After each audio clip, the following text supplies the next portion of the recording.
Apa tujuan KTT ke-43 ASEAN dan negara-negara mana saja yang hadir? Bagaimana ASEAN terbentuk dan kenapa KTT ini penting untuk Indonesia dan negara-negara anggota? Ini beberapa hal yang harus kamu tahu seputar KTT ke-43 ASEAN di Jakarta.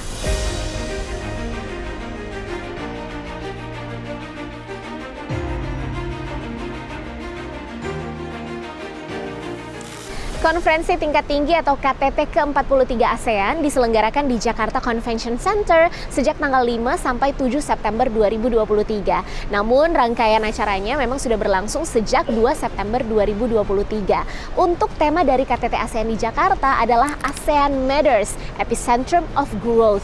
Sedikit berbeda dengan KTT ke-42 yang sebelumnya dilaksanakan di Labuan Bajo NTT, pada KTT ke-43 ASEAN di Jakarta ini juga turut dihadiri oleh negara-negara mitra di luar keanggotaan ASEAN. Seperti ada dari China, kemudian Jepang, ada dari India, Korea Selatan, Rusia, Amerika Serikat, hingga Kanada.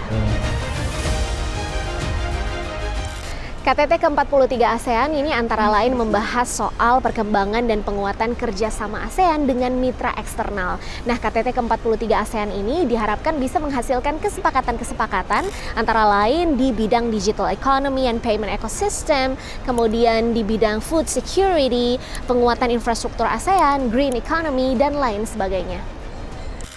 Dan berikut adalah negara-negara anggota ASEAN yang hadir.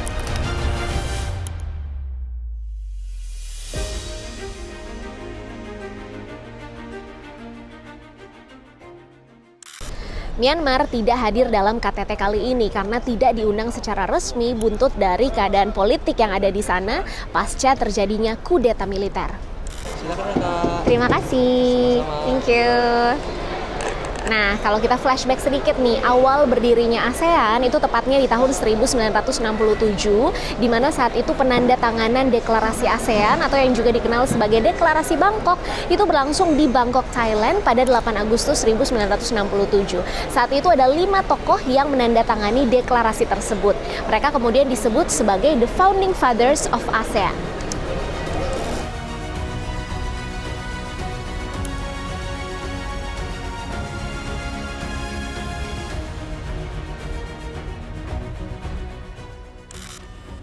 Begini isi deklarasinya. Organisasi kawasan yang diberi nama Perhimpunan Bangsa-Bangsa Asia Tenggara atau Association of Southeast Asian Nations atau ASEAN resmi berdiri. Pada awalnya, organisasi ini bertujuan untuk menggalang kerjasama antar negara anggota dalam rangka mempercepat pertumbuhan ekonomi, mendorong perdamaian dan stabilitas wilayah, serta membentuk kerjasama dalam berbagai bidang kepentingan bersama. Pada perkembangannya, ASEAN membuat berbagai agenda di bidang politik dan ekonomi. Lalu apa impact atau hasil konkret dari kebijakan-kebijakan yang dibahas dalam KTT ASEAN kali ini?